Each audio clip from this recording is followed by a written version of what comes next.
Assalamu alaikum wa rahmatullahi wa barakatuh. This is the first part of Chapter 4, Mechanical Oscillations. At the end of this chapter, we're going to be able to define the oscillatory motion, indicate the types of oscillations, specify the characteristics of an undamped oscillatory motion, establish the differential equation which governs the simple harmonic motion of a horizontal elastic pendulum, analyze the graphs of the energy of the free undamped oscillations of a horizontal elastic pendulum, finally define the driven oscillation. Mainly in this part, we're going to talk about the first three objectives. Before starting with the lesson, it's better to remember a little about derivatives. In this lesson, we're going to talk about sine functions. The derivative of sine of u of t, where u is a function of t, is u prime of t times cosine u of t. And the derivative of cosine u of t is minus u prime of t sine u of t.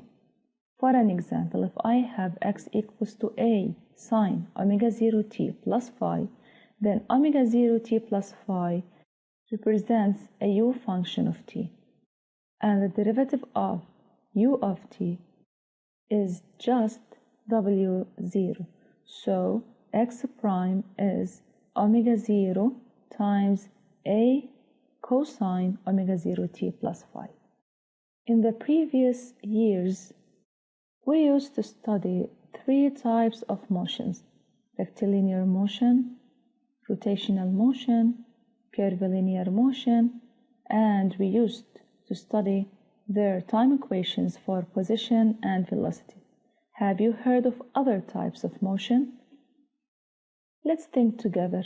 A swing pushed then left on its own moves to and fro.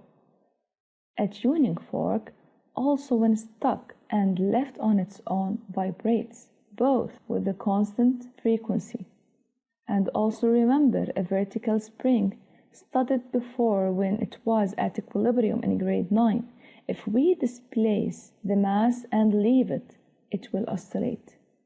All these and other represent periodic motions of some characteristics. What is periodic motion? It is a motion that repeats itself identically during a constant interval of time called period. These motions are oscillatory. But the question is, are all periodic motions oscillatory motions? Check these motions and then I will repeat the question. The Ferris wheel, clock, earth, all these are periodic. Can we consider them oscillatory? No. Then, not all periodic motions are oscillatory motions, yet the opposite is correct. What are oscillatory motions? Oscillatory motion is a to and fro motion of an object between two extreme positions around equilibrium position. To indicate an oscillation, a particle started from one extreme position should go to the front, reaching an extreme, passing through equilibrium position, then it goes backward to the same initial extreme position, also passing through the equilibrium position. The particle will follow its way 2 times. Consider the vertical pendulum starting from the equilibrium position. It moves upward, stops at the maximum position, then turns backward to pass again through the equilibrium position, reaching the other extreme, finally backward to the equilibrium position. Again, it follows each path twice. What about starting from any point through its motion? It will come back again towards its initial position. Mechanical oscillations or oscillatory motions can be classified into 3 types of oscillations. Forced oscillation, which is reduced in the steer, driven oscillations, and free oscillations, which also about damped free oscillations or undamped free oscillations. I would like to ask you a question, and mainly who have tried riding an old car and a modern car will answer. Why does the modern car do no disturbance on a poorly maintained road with several bumps, unlike the old car? To answer the question, you should first know that cars contain oscillatory systems. Then, you should follow us with the lesson. Finally, you will find the answer, but keep it in your mind and don't forget it. What are free oscillations? An oscillator is said to be free when it is not subjected to any external energy input after it has been set in motion. And this motion is characterized by, first, period, which is the duration of a complete oscillation. It is taken between two maxima. It is the time taken by one cycle, as it's shown in the figure. It is expressed in seconds. Then we have a frequency, which is the number of oscillations performed per unit of time, and it's expressed with F equals to 1/T. Its unit is hertz when the time is taken in seconds. Finally, the amplitude, which is the maximum deviation of an oscillator from its equilibrium position.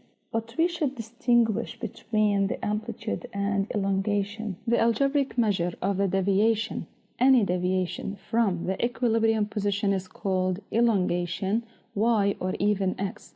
But the maximum deviation from the equilibrium position and always positive in value is called the amplitude, A, which is expressed in meters. In undamped free mechanical oscillations, the oscillator oscillates with a constant amplitude, and it oscillates with a constant period called natural period T0.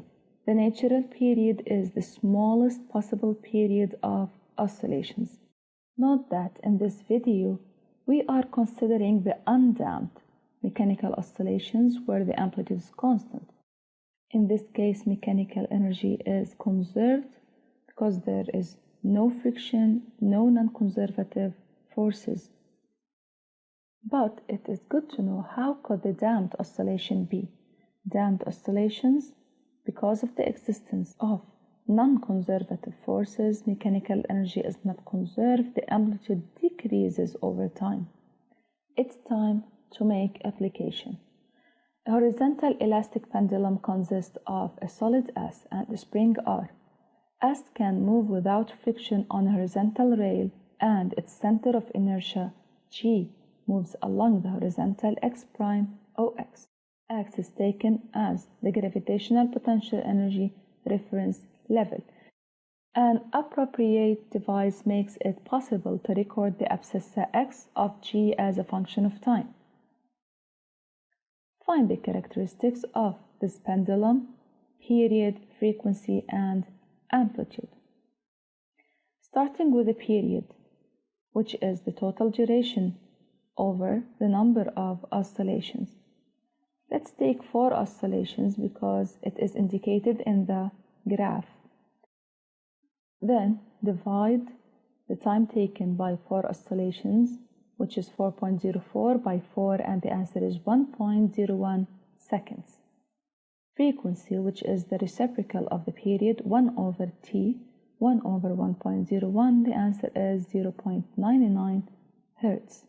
Finally, the amplitude, which is the maximum, and is taken 2.5 centimeters, which is 0.025 meters. What are the main ideas in this part? Mechanical oscillations can be free, maintained, or forced. Free mechanical oscillations can be damped or undamped. An oscillation is characterized by its period, frequency, and its amplitude. This is the end of the first part. Study well, and thanks for watching.